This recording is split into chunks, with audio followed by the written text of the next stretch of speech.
Today we have the honor and privilege of visiting with an ex-prisoner of war, citizen of North Dakota. Home is in Bismarck, and he was shot down in Europe in World War II, and he was also our lieutenant governor for years here in North Dakota, and now he's going to tell us the story of how he won the war. So you just start out, Ernie, and tell us where you were born, and tell us a little bit about your family and so on. I was born April 30th, 1922 in Pincher Creek, Alberta, Canada. My parents were both American-born, so I was a natural-born American. My mother was born in Knox, North Dakota, and my father in Flambeau, Wisconsin. I had one sister, Burl, and one brother, Bern. In school, I went to school in Moose Jaw, Saskatchewan, grades 1 to 3, skipped grade 2, moved to Minot in 1930, went to grades 4 through 12, graduated from Minot High in 1939, went to Minot Teachers College from 39 to 41, came to the University of North Dakota in 1941 to 43. Graduated from the University of North Dakota in 1945 with a BS in Business Administration after the war. I remember so well December 7th, 1941. I was standing outside the main building when somebody came running out of the Fidelt House hollering that Japs have bombed Pearl Harbor. And I'll never forget that day. And then 26 of us sat in the living room of the Fidelt House, and we just sat there and we looked at each other. We didn't say a word. We all knew that our lives had been dramatically changed. All of the men in that room volunteered for the service. My friend and I, we hitchhiked to Minneapolis to join the Army Air Force on the 1st of August, 1942. There were not enough airfields and there were not enough airplanes, so they didn't have any place for us, so they didn't call us up until the 19th of February of 1943. We were sent to Jefferson Barracks in St. Louis, Missouri for basic Army training. That's where you had to learn the rifle and marching and so on. That's right, basic training. And there was still a shortage of space, so they sent us to Beloit College in Beloit, Wisconsin. And finally, after a while there, we were sent to Santa Ana Air Base in California for basic cadet training. And that's where they decided what kind of training you would take and where you would go. And they assigned me to bombardier school. And I was so shocked because I had a private pilot's license before I ever went in the service. And I just never dreamed that. And I don't know where I got the courage, but I went before the 3 colonels protesting going to bombardier school. And the officer explained to me that I had better eyes than 20/20, and that I was slightly colorblind, and this was a distinct advantage for a bombardier.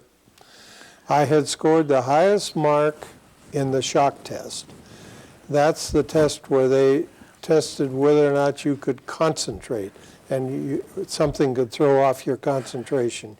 They had a little wire in a hole and you held it, and then they screamed and hollered at you and they dropped things behind you, and they ended up shooting a shotgun behind me. But anyway, I had scored a very high grade in that, and that's why they decided I was going to bombardier school.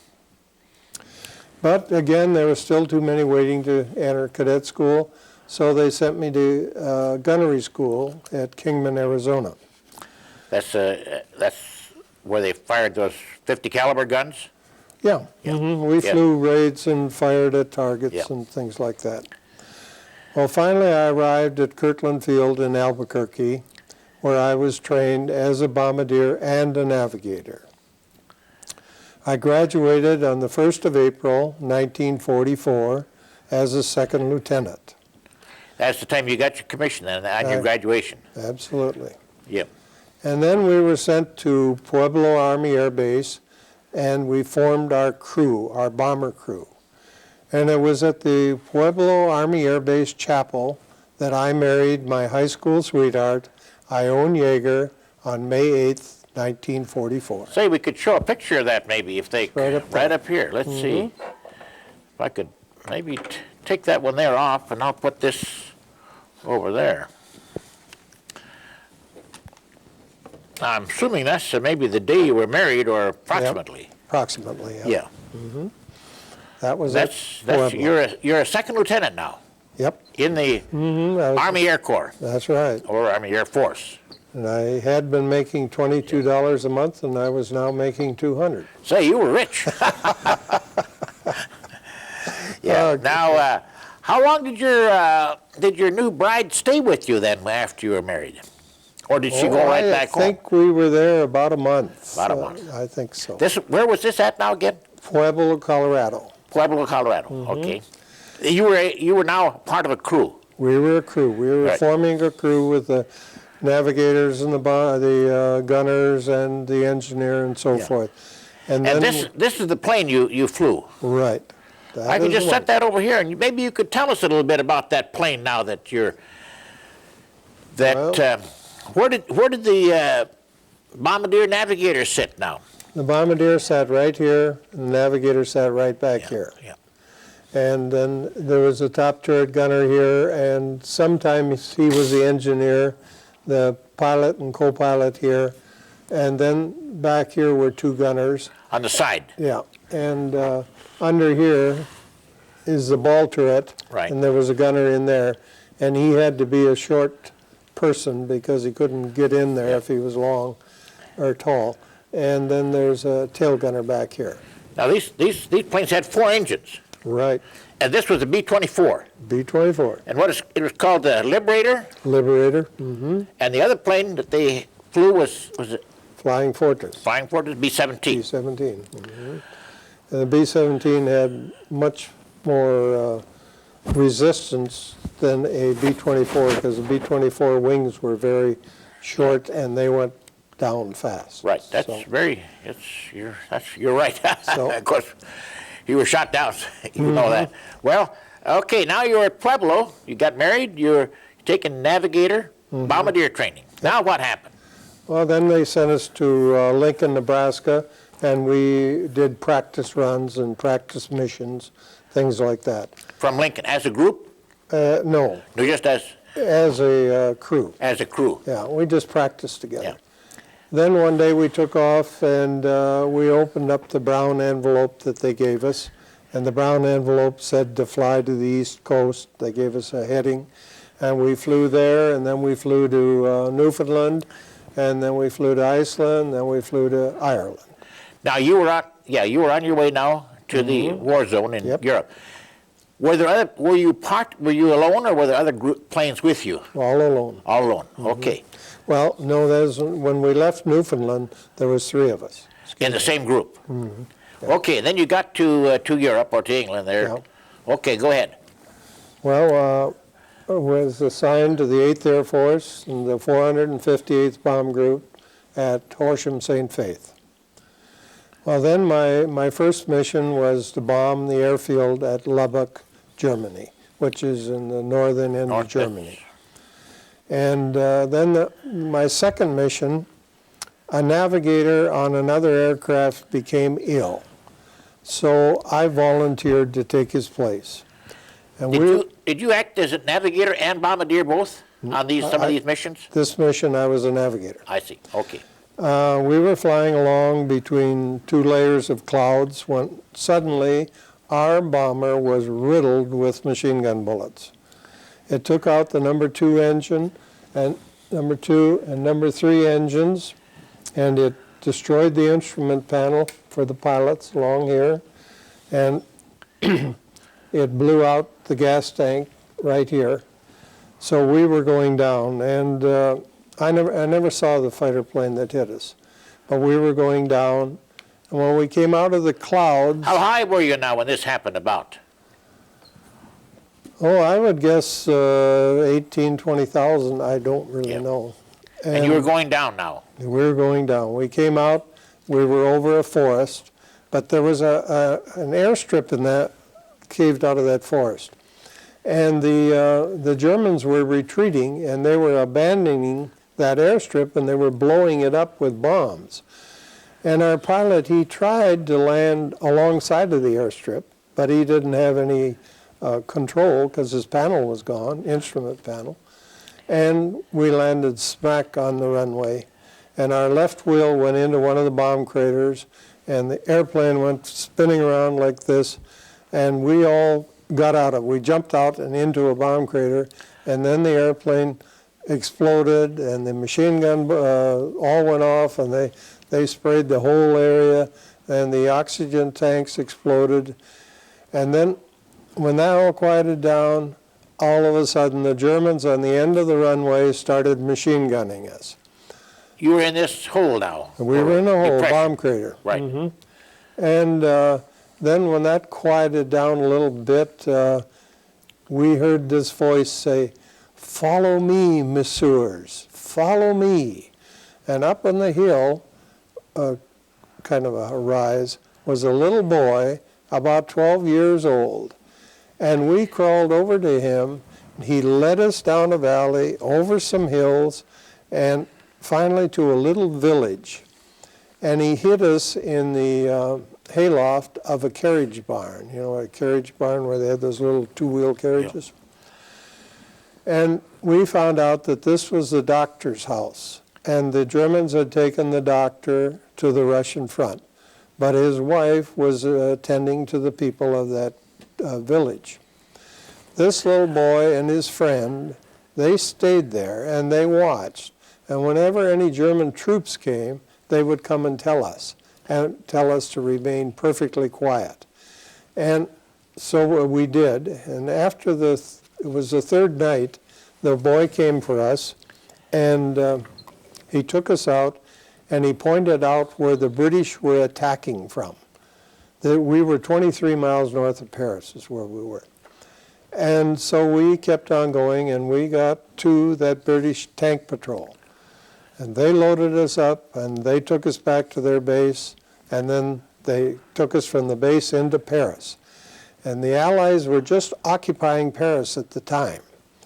And the French people welcomed us. They put us up in a beautiful hotel. They fed us royally. They bathed us. They were just so glad to see us. And we were just treated royally. Then after 2 days, we climbed aboard an American transport plane and flew back to England. What mission was this now that you... The second one. This was the second one? Yeah, this is you the were one. Darn lucky that you made it out of that one. This is the one I volunteered for. Yeah. Well, when we got back to England, the Allied intelligence interrogated us fiercely. They were just real rough. And they took all of the crew and they separated them. They sent them to different air bases and everything like that. Your whole crew was broken up? That crew was completely broken up. And what was the purpose of that? I don't really know. You'd have to ask intelligence. Anyway, they told me that I would no longer fly any bombing missions, that they would make me a ground officer. Well, I just was floored because I had trained so intensely to be a bombardier that I went to the colonel and I objected. And he took me to a meeting, and the intelligence officer said, well, the Germans wanted bombardiers more than anything because they had knowledge of the Norden bomb site. The Norden bomb site was the Americans' best weapon, and the Germans didn't have one. And he said also the Germans would give me especially hard treatment because I had escaped from their territory. I presented my case. I was a substitute that day, and it was very unlikely that the Germans would ever know I was there. I felt that I should be doing my job as a bombardier. We had been told the cost to train a bombardier was $25,000. In those days, $25,000 would have bought 3 houses without any trouble at all. And I said I did not feel the American people had gotten their money's worth, and that I requested permission to return to my crew and to return to bombing. Permission was granted. Now, on my 8th mission, October 14th, 1944, This is the 8th mission now. this is the 8th mission, Okay. we were leading 35 bombers to bomb the railroad yards at Cologne. Cologne, okay. Here's, This is the railroad yards right Yeah. here. that Cologne is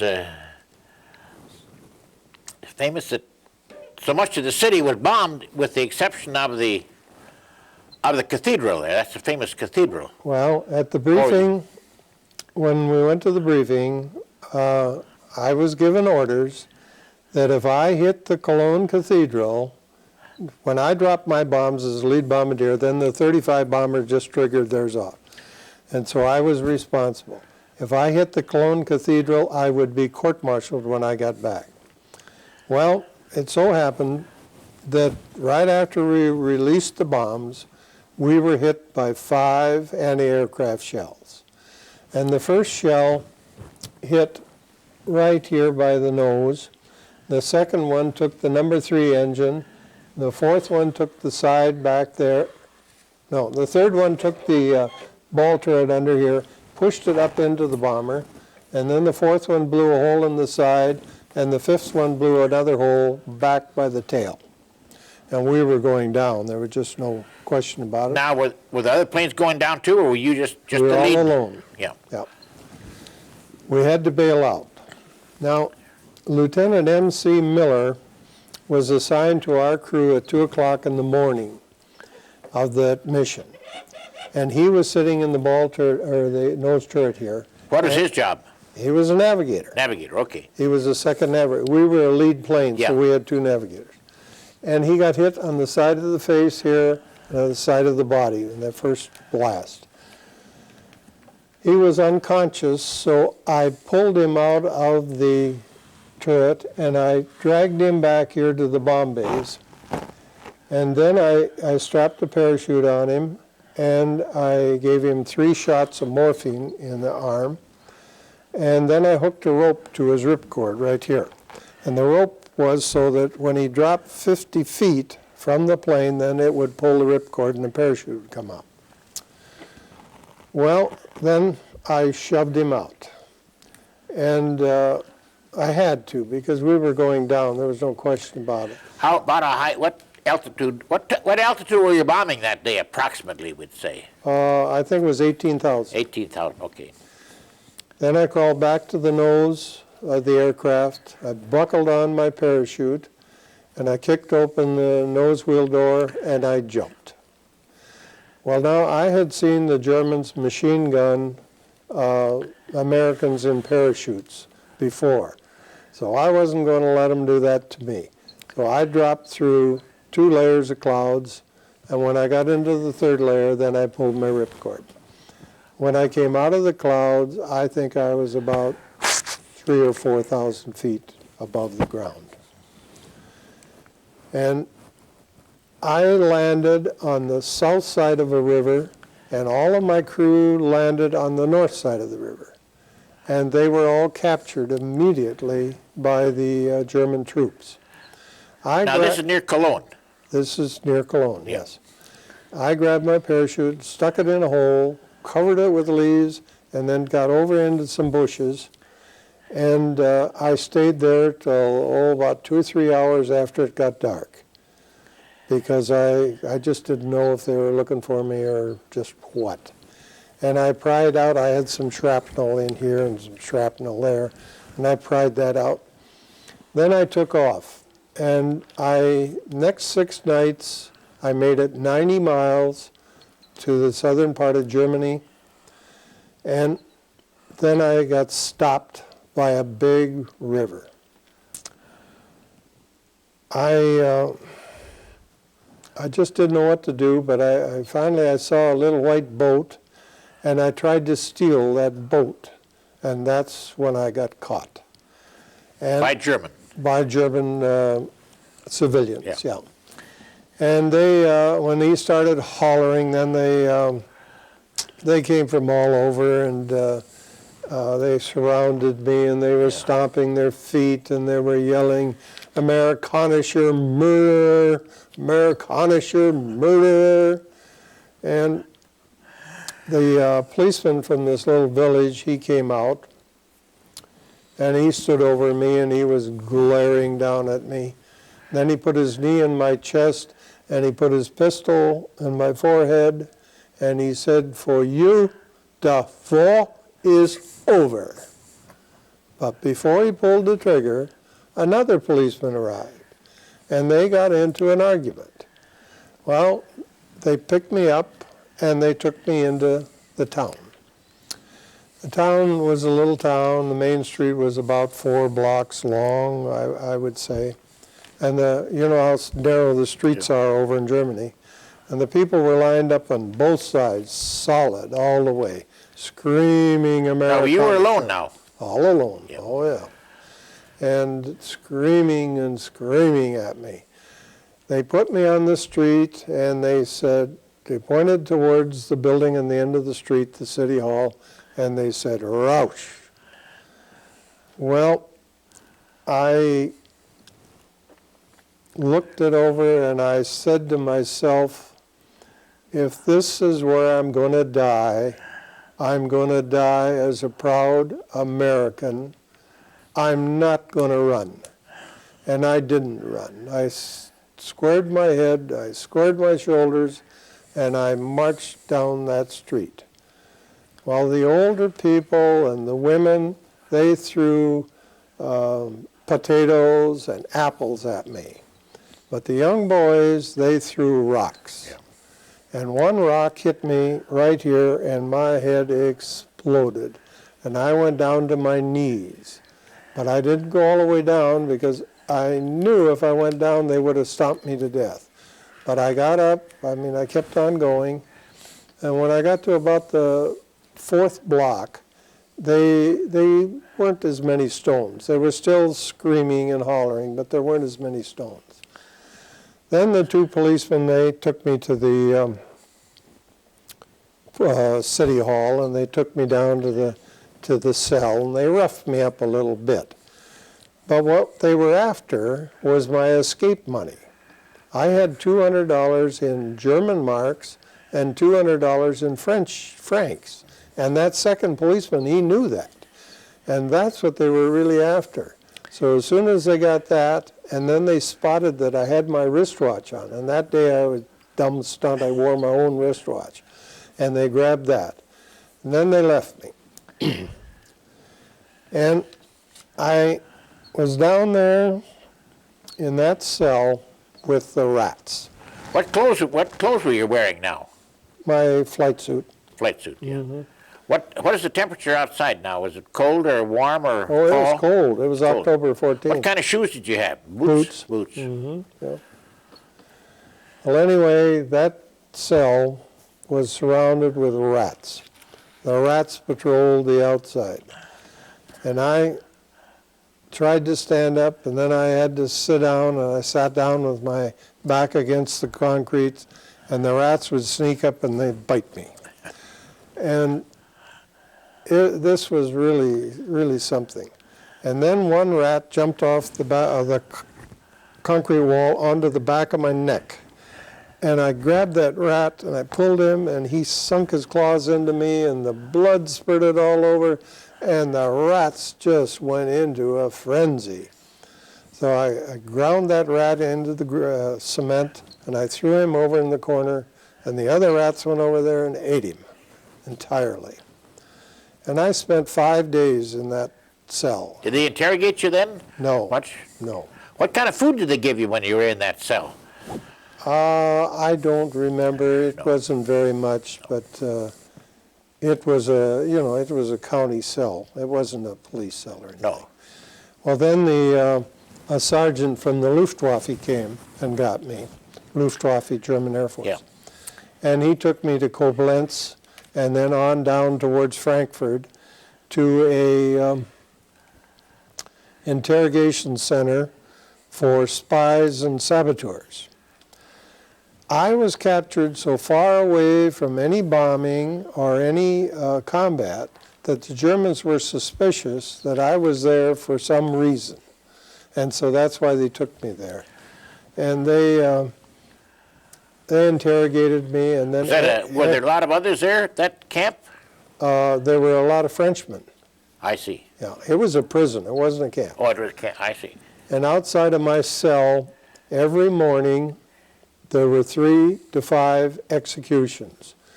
Ein, zwei, vier, and the rifles would crack. Ein, zwei, vier, and the firing squad would fire. The reason was the Germans considered a spy a professional soldier, and therefore he received a professional execution by a firing squad. Well, after this, they... Did you have a pistol on you when you were shot down? Yes, sir. They picked that up right away, first time? I threw it away. Oh, threw it away. Okay, go ahead. That were our orders. Yeah, sure, okay. As soon as I blew up the Norden bomb site, then the orders were to throw that pistol away. Otherwise, you'd be killed. Well, then they took me and they put me in a cell 2 stories down in the ground, 4 concrete walls, pitch black, absolute silence.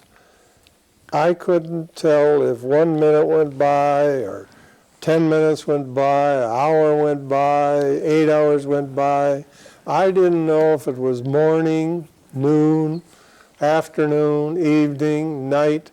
It was absolutely silent.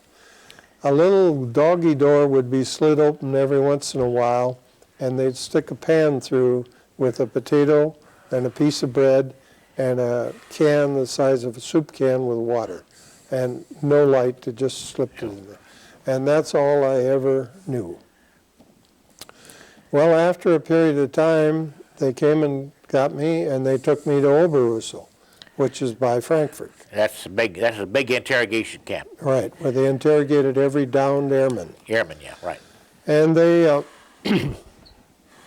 they questioned me and questioned me, and then finally one day the major said, "Oh, Lieutenant, you are so stubborn. Why, we know more about you than you could believe." And he pulled out a piece of paper, and he proceeded to tell me when I graduated from Minot High School, when I went to Teachers College, when I went to the university, when I went to Jefferson Barracks, when I went to Beloit College, when I went to Albuquerque, and when I graduated as a second lieutenant. Then he said, "And here is the base that you're on in England." And he showed me a picture of a B-24 bomber from the 458th Bomb Group. I see. Did he show you a picture of any others that had been shot down from that group? No. No, okay. No, he didn't. But he had that is a German major now, as far as you know. He interrogated you. Yep. Did he interrogate you once or more than once? Oh, 3-4 days. Yeah. Yeah. And then you every day for half Every day. Yeah. Sands, Ernest M, second lieutenant, 0-77 3340. Yeah. Then you went in there and you saluted and sat down and Yep. and then he started. Okay. Yep. Okay, then that satisfied them, I guess, because they assigned me to Stalag Luft 3, and they sent me there. We had to march part of the way. Did you go directly from Oberhusel to Stalag Luft 3? Mm-hmm. By train? We had to march part of the way, and we were put into a county jail, I think it was in Kassel or someplace like that for a little while. But then we were taken by train. To Stalag Luft 3? Right. Could you tell us about Stalag Luft 3? How'd you get there? You say you got there by train. By train. Then, what happened, or how big a camp was it? And tell us about the camp there. Well, I brought a picture, yeah, right here. Yeah. That's, yeah. It was Well, we can't necessarily see that, but that's the camp. I'll show it here. Get that airplane here out of the way temporarily. But that's an aerial view of the camp. And those little black things there are what they call the blocks, or what we'd call barracks here. yeah, we'd call them barracks, yeah. but we called them blocks over there. You don't know how many men there were there approximately? There were about 10,000 Americans, and then there were British and there were Canadians. A few, or maybe a few hundred? Quite a few British, yeah. Quite a few British. Thousands. Were you there at the time of the escape had taken place before you arrived? Escape had taken place before I arrived, that's right. And, well, tell us what happened when you walked into the camp there. But tunnels were still being dug. Yeah, sure. Well, when you come to a prison, just because you say you're an American doesn't identify you. No. The Germans put young Germans in the camps that had taken schooling in the United States. I know one was from Yale and one was from Columbia.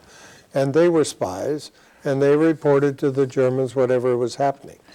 But I was identified because the other navigator on my bomber was in that compound, and he identified me. So I had no real problem. Then I was assigned to a room or a cell, whatever you want to call it, with 12 prisoners. There were 6 bunks on this side of the road and 6 bunks on that. A little space in the center with a table. These were the finest 12 people that I have ever met in my life. And we were in it together, and we were going to stick it out together, and we did. The food was very sparse, and we all lost lots of weight. But we worked out so that we could keep our muscles in tune, because if we ever escaped, we knew we'd have to go miles to get out of Germany. This is a picture of the people in my room.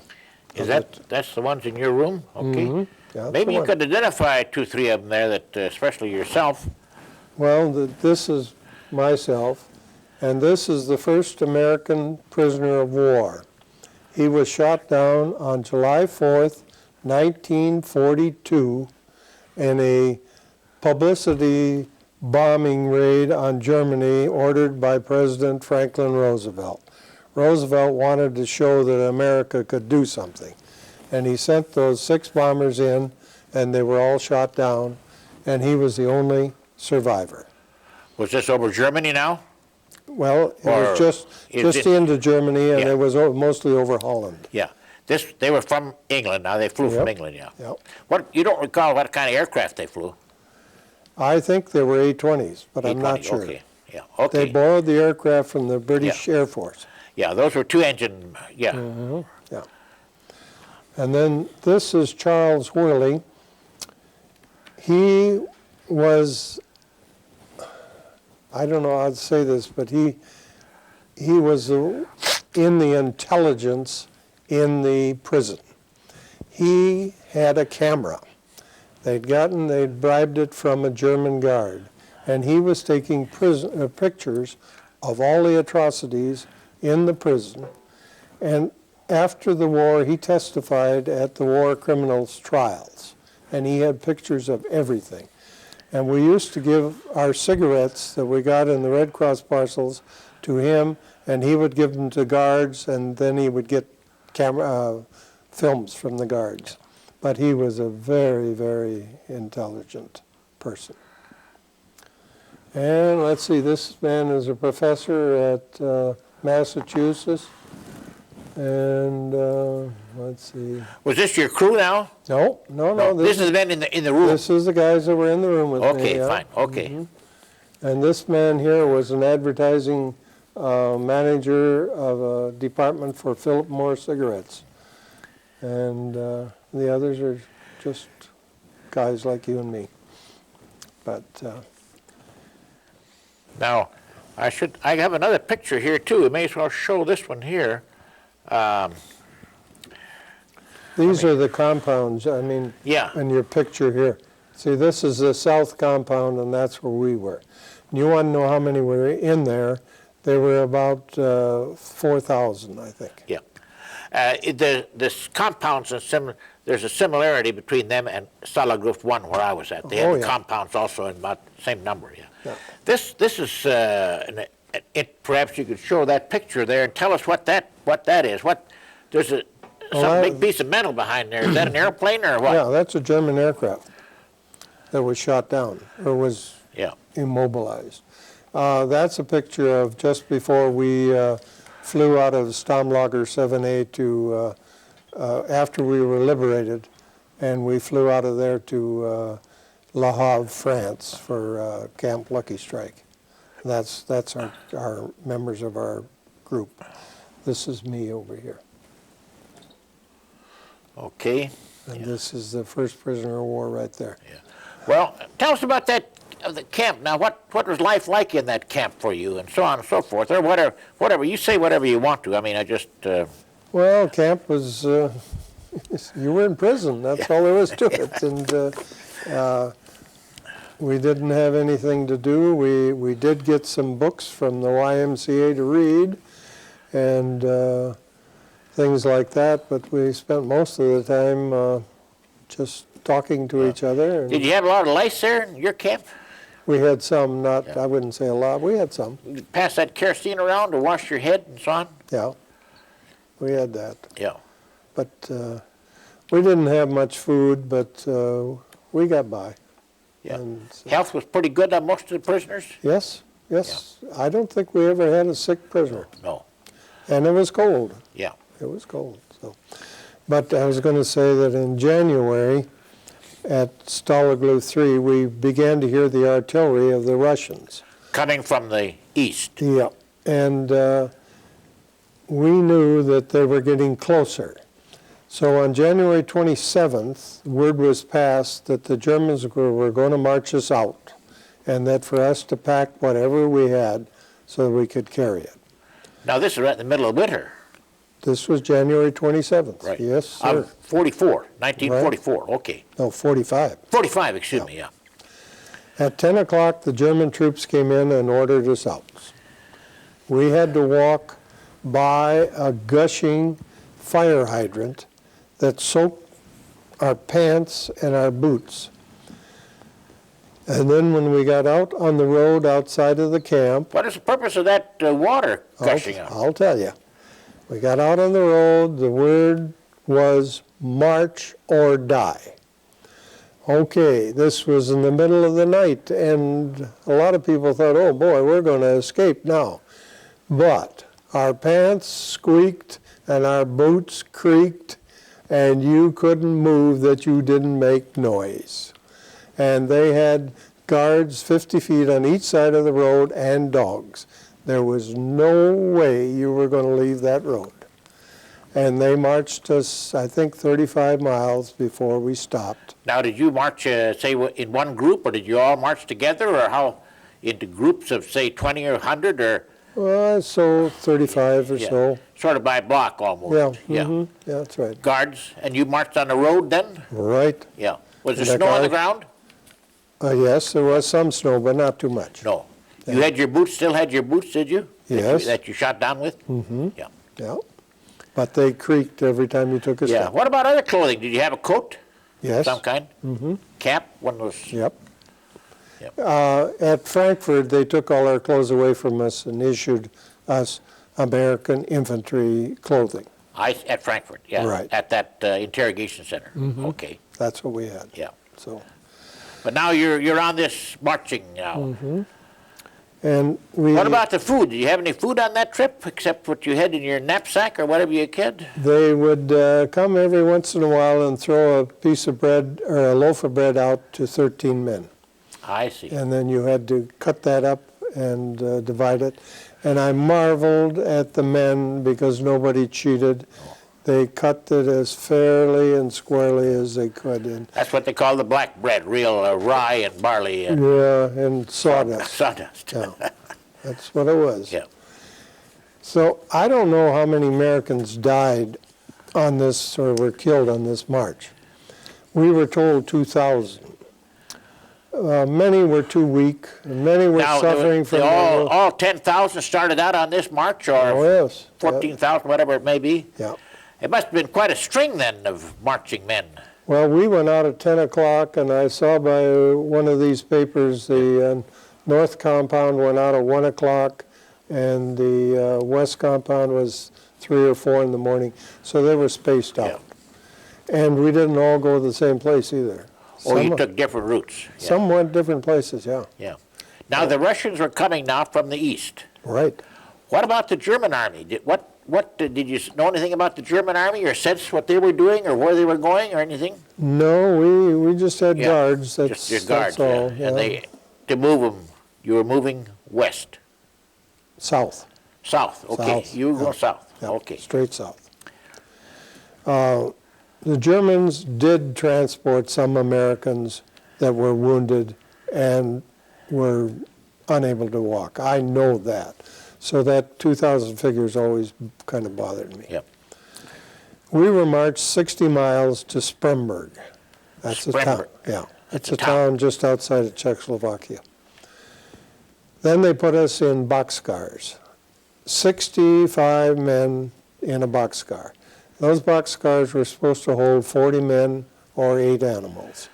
So some had There's no chairs or seats in that. That's just, no, it's just a boxcar. just a plain boxcar. And it was still full with some of the manure from the last animals, too. Sure. Okay. And some could sit, and some had to stand, and then we had to take turns doing it. And we spent, I don't know how many days in there, at least 5 days, before we arrived at Stammlager 7A, which was just north of Munich, Germany. North of Munich, Germany. Was that a prison camp? Yes, sir. Big one? Big one. It was meant to be hold about 20,000 people, but they figured that by the time we all got there, they brought the prisoners from all over northern Germany. Australians, New Zealanders, Indians from India, Americans, Canadians.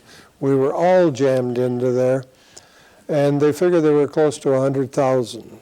In just one big camp. Yep, one big camp. Now, what in the world would you eat or drink there to sustain yourselves? Now it is wintertime, too. Oh, yeah. I don't remember exactly, but it wasn't very much, whatever it was. It was bread. You lived I on suppose. yourself. And, I think it was bread and potatoes, Yeah. just like always, and a little bread, a little water. yeah.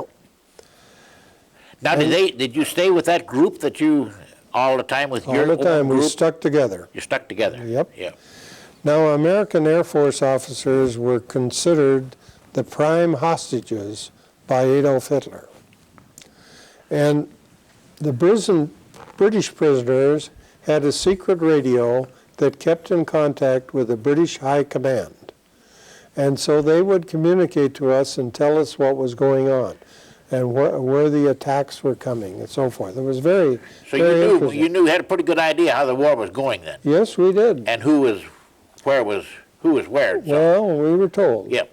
And then finally we could hear the artillery from the Allies. So we knew they were getting closer. And that was when the High Command demanded an unconditional surrender from Hitler. And Hitler came back and said he had to have conditions. And then the Allies refused, and they would not give any unconditional surrender. So Hitler came back. Now, we heard this through the English radio. Hitler came back demanding conditions, or he would start executing 800 American Air Force officers. Each day or each week or? I don't know. No, He said 800. Okay.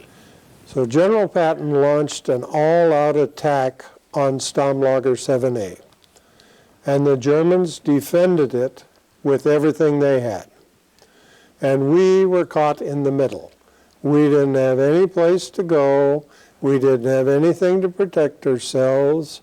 No place to hide, and nothing to stop the bullets. The bullets were going across about 1 foot above the ground, west to east from the Americans and east to west from the Germans. And I laid there on that ground, and I was so scared, I was sure that I left my imprint on that ground forever. It was just terrible. Now, that's the way with all of those men. Oh, everybody was laying somewhere. Yeah. There was no way to protect yourself. Was this day or night, or just all the time for a while? No, this Several was in the morning. Yeah, I see. Yeah. He launched an all-out attack, and artillery and everything surrounded the prison. There was no way for the Germans to get a truck or anything out of the prison, because they really lambasted it. Now, what kind of, when you were in that place, what kind of a place did you sleep or eat, or what, did you have a block that you lived in? There were bunks, and some of us had bunks, some of us slept on the floor, some of us slept in the corner. And the eating was rather haphazard too? Oh, yeah. Yeah. Yeah. Now you're getting into March now, aren't you, or? This is... or April, maybe, May. This is April 29th. Oh, yeah, the war is coming to a climax here. And when all of a sudden there were 3 tanks came crashing through the fence into the compound. Americans? American tanks. And, from the west now, or from, And I laid there and I watched that front tank, and the top came up, and this tall man started coming out. More and more and more. And then 2 pistols came out. And then we knew it was General Patton. Boy, I see. He welcomed us back, and it was so great a moment. It was just hard. It was almost impossible to believe that it was for real. Really, it was. Now, that's the way they all felt, I suppose. I mean, not only you, but everybody. Yeah. We were alive. That's right. Yeah. Then one of my roommates talked to General Patton, and he told him it was my birthday. And General Patton sent to the American mess for a loaf of white bread. And he presented it to me. Where's that picture? I saw a picture here. Here it is. He presented it to me personally. General Patton? General Patton. This was the greatest birthday present that I ever received in my life, and this is my birthday party of my roommates, and this loaf of white American bread. And you ate German brot, you know what it was, and this is really a great day. And I can't explain to anybody that hasn't been there how great a piece of American white bread is, but it was really something. And we were free from the Germans. Now, what happened now then, after Patton come in and you were free? What's the next thing that happened? They kept us in the prison for a couple of days, and or maybe it was a little longer than that. And then they came in with airplanes, and they flew us out to Le Havre, France. Was there an airfield fairly close there? Oh, I don't know. Did you march to it? Yeah. It wasn't too far away. It's wherever this picture here. There. That's a picture of it. And that was a German aircraft that... on the ground there? Yeah, it couldn't fly. And that was the airfield. You were picked up, and they flew you to... Le Havre, France. Yeah. And then we went from there by boat to the United States. Yeah. Did you go to Reims, France? You don't remember if you landed over there. No. Now, when you got to Le Havre, was there an airfield near there? There? Yeah. Had to be, because they landed all of us there. Yeah. And you were at Camp Lucky Strike. Right. Right. And were most of those prisoners of war then in that camp? All of them. All of them. Mm-hmm. And then you were gradually assigned To a ship. To a ship and sent back to the United States. United States. Yeah. That's right. Now, were you still with that group of your men when you got to Camp Lucky Strike, or had you been broken up? We were broken up then. Broken up. You were more or less with a group of other men that you knew or did not know. We were separated into groups by areas of where we came from. Like yeah. we were Midwesterns, and Okay. we were all in Yeah. that ship. Okay. I don't know why. We're going to just take a break here for just a minute so they can change the tape here. Oh, are we done? No, we're just going to, I'm done. no, you just got started here. Oh.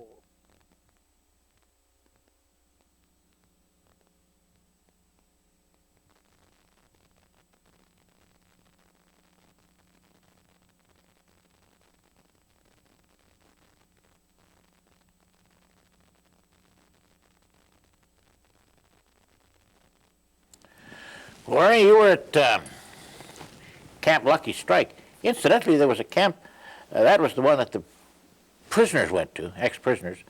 Then they also had a Camp Camel, and they had a Camp Chesterfield.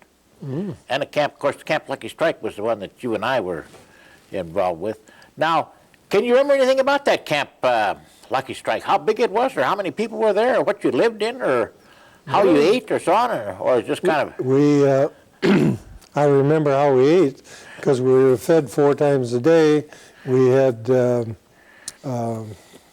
milkshakes and malted milks and, oh gosh, I don't remember. It was all real liquidy stuff. I But see. it was breakfast time, and it was 10 o'clock, it was noon, it was 3 o'clock, and then supper at 6 o'clock. But they didn't want us to eat too much hard food because our stomachs were shrunk. And they just constantly fed us. And then when we got on the boat to come home, they did the same thing. They fed us. We had lunch in the morning and lunch in the afternoon. Now, that ship that you come on, that was an Army transport, wasn't it? Or you recall what kind of a ship that was? No, or was it a Liberty ship? No, it was a big regular Passenger ship? passenger ship. It was see. a deluxe ship Oh, it was? before the war, and that was refurbished Yeah. for us. And Yeah, they had a lot of us on there. yeah. Yeah. And they took you from Camp Lucky Strike, took you in a truck or something over to the harbor, then you got on the boat, on the right. ship, I should On the say. ship, yep. What did it take you, about 5 days or so to cross, or 6 or 7, or? I think it was about 7 days. Yeah. And where'd you land then? New York. New York. Went right by the Statue of Liberty, and boy, we saluted it. I'll tell you. Then, after you come off the ship there in New York, then you went to a camp of some kind. I think Camp Yeah. Kilmer was one of those. That's right. We went to a camp. Yeah. How long did you stay there, if you remember? Short time. 3 or 4 days, Yeah. something like that. And then they put us on a train and took us to Minneapolis. Yeah. So Now, that train you got on, that was full of prisoners of war, I imagine, from that area, was it, or no, I think it was a regular regular train. Yeah. But you were with other prisoners from that area. Some. Yeah. And then you went to Fort Snelling? Yes. That's at Minneapolis, St. Paul area, right there. Yeah. And then at Fort Snelling, was that where you got, did they muster you didn't muster you out there, did they? Oh, no. No. No. They just gave me papers to go home and, I don't know, 30 days or something like that. And then you went home, and then where did you go then after, Well, for this rest and recuperation, or whatever they called it, when R&R? I got home, then I got all of my uniforms that had been sent from England back. Oh, you did? So I could dress up again. And I went to California? Some base in California, I don't remember which. Supposed to be when we took a physical and Yeah, R&R, R&R, rest and recuperation. Yeah. And then I got discharged you got discharged there. at Santa Ana. Santa Ana. Yeah. And then you were on your own, then you went right home. Right. Yeah. Where did you live then at the time you got home? I lived in Minot, North Dakota. In Minot, North Dakota, yeah. Yeah. What did you do then when you got home after the service, after your war? Well, Your tour? I was a kind of a befuddled young man. I didn't know exactly what I was going to do, and I came down here to the university, and I walked in, and they said, "Oh, we'll just give you your degree. You go on home, we'll mail it to you." And that didn't help matters too much either. But I didn't know what to do. I didn't know really where I wanted to go or what I wanted to do. Well, my grandfather ran a hardware store in Ladysmith, Wisconsin all his life, and my father thought that I should be in the hardware business. And he and another man arranged finances to buy a hardware store in Velva, North Dakota. And we went there, and Were you to run this hardware store then? And yeah. yeah, they bought it for me. And we took the inventory and went through all of that, and everything was all kind of settled. And then the old man that was selling out, he came up and he looked me right square in the face, and he says, "And there is a funeral home also. With the All or nothing at all." I was never so shocked in my life.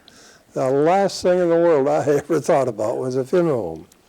And that was in connection with this hardware. Yes, all or nothing at all. Sure. And I said, "So I got to have some time to think about it." He says, "You got 24 hours, and then the deal is off." So I went home and I thought about it, and I didn't sleep all night. And finally, I came to the conclusion this was my opportunity to be in business for myself, and I'll just buy it and I'll sell that funeral home just as soon as I can. How old were you then? About 23. Oh, right. 40, yeah. This is my birthday. Oh, yeah, sure. You were 23 at this birthday. Yeah. Okay. And so that was fine, except I couldn't find a buyer for the funeral home. I see.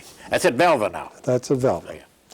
So I went to try to sell it to the man who'd been our funeral director in Minot all those years, and he just looked at me and he laughed. He says, "I got no reason to buy that from you. I'm going to run you out of business." So this was one big peculiar kid at about that time. Yeah.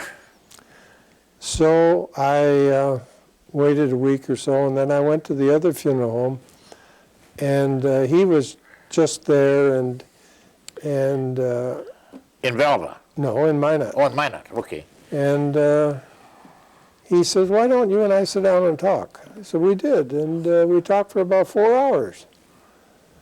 And then I just got to the point, I said, "Well, now, Mr. Fisher, will you buy this funeral home or won't you?"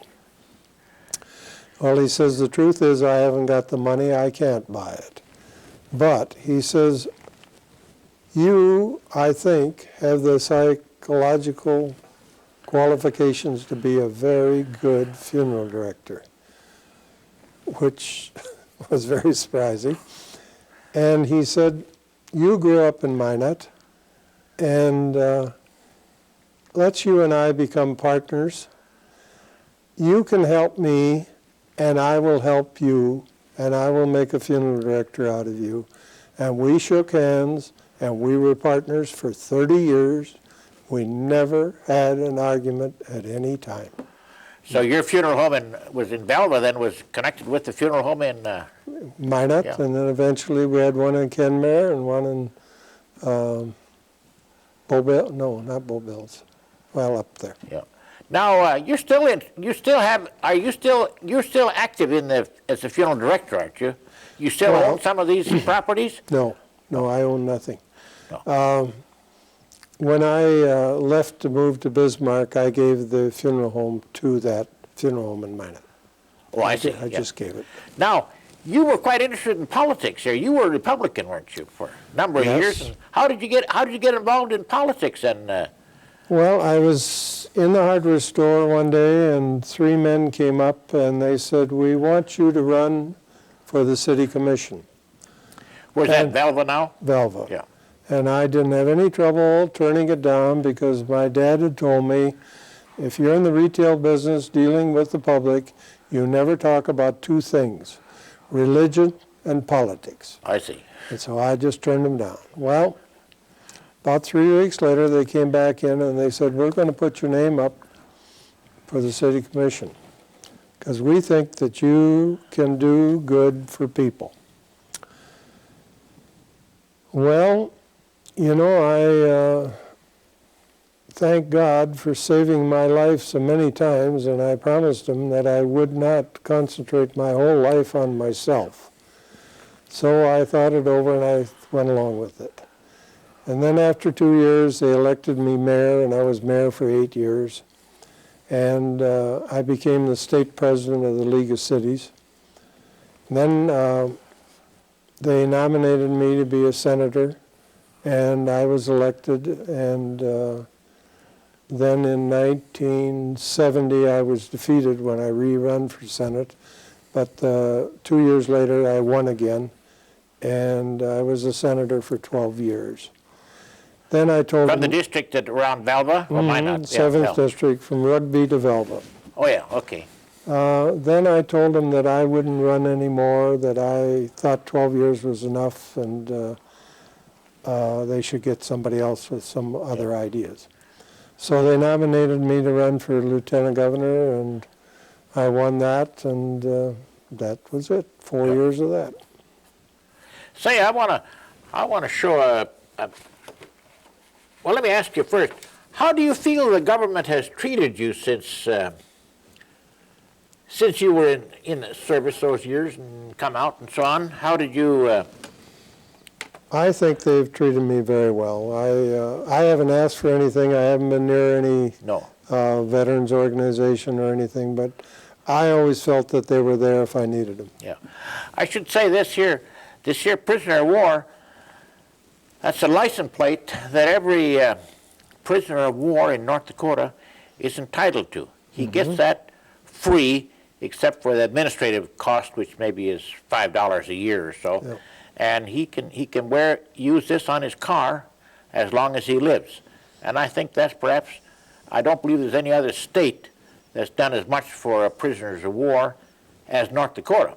I mean, in fact, they also had a bonus, by the way. North Dakota gave a bonus to the That's prisoners right. of war, yeah.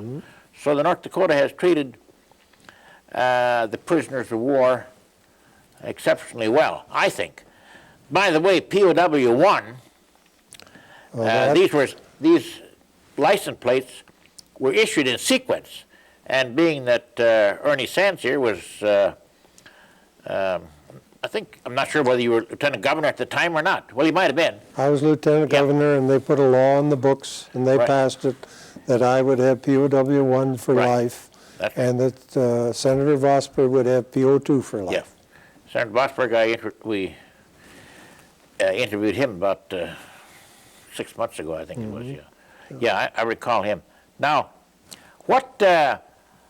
how have you had much contact with the Veterans Administration? Very little. No. How has your health been? Pretty good, I'd Pretty say. good, yeah. I mean, you haven't had to go to the VA for operations or anything? No. No. Now, if you were going to live your life over again, Ernie, what changes would you make, we'll say? That's perhaps a tough question. I don't know. I think my time in the service was very good. I think the men I met in prison were exceptional. I could have no regrets for it at all. I should say here, prisoners of war usually wear a hat a lot of times when they go to meetings and things, and this is just a sample. I mean, not a sample copy. That's Ernie's hat there. That's common with the prisoners of war. They wear that with various pins on there, and It's just sort of a little status symbol of being a prisoner of war.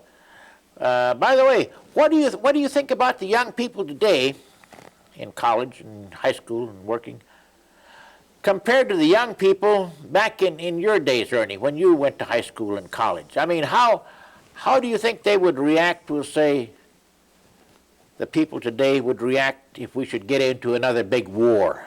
What do you think about the young people today? Well, I think the young people today are more intelligent than we were. I don't know how they would react if we got into a war, because I think the people of America kind of have the feeling after Vietnam and Korea and stuff that we get into things that we don't have any business getting into. Now, if we had another war like World War II, I think they'd come forward just like we did.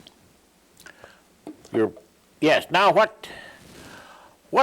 Looking ahead now, Ernie, what do you think are some of the big problems that we face? I mean, in the country as a whole, just generally. I don't, Well, I think the number one problem we face is illegal aliens coming in by the thousands.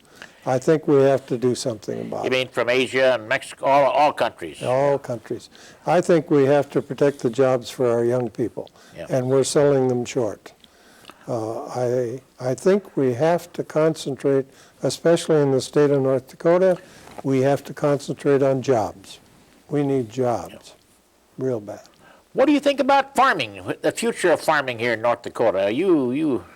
Well, I have a daughter that's living on a farm, and by the way, you want to know how many children I have? Yes, I was interested in your... I have a daughter and a son, and we have 5 grandchildren. You don't happen to have a picture of them with you?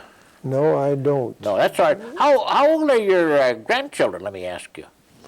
Well, I got one that's 23, and she just had a baby, so I've got a great-granddaughter. Well, you see, they're going to be interested in this tape, because this is my chance. And then the others are 17 and 14 along in there. Where do they live? Minot, and on a farm by Voltaire, North Dakota. Oh, yeah, Voltaire. Yeah, that's down, I know. That's on 52, is it? Mm-hmm. Yeah. Yep, that's right, just out of Velva. Yeah, just out of Alberta there. Nice country. Yeah. A lot of nice country around there. You don't have any interest now in funeral directorship or?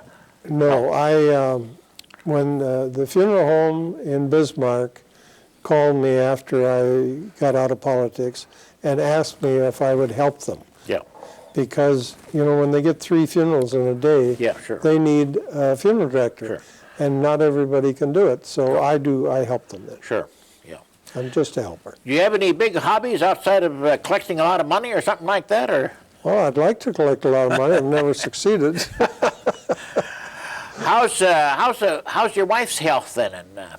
Well, it's pretty good. Pretty good. She's having a little trouble with her knee right now, but we're getting along. Yeah. You have a house or apartment there in Bismarck? We have a house. Yeah. And you're able to take care of it? And so far. So far, yeah. Sometimes you wonder a little bit. Well, that's right. I mean, as you get older, you get... I'm 79, and I finally got someone now next year is going to mow my lawn and shovel my snow and so on. Well, that snow is, we got a corner lot, and that's... Oh, yeah, that makes for a lot of snow. Well, is there anything you want to say as we end here, Ernie? We appreciate you coming here.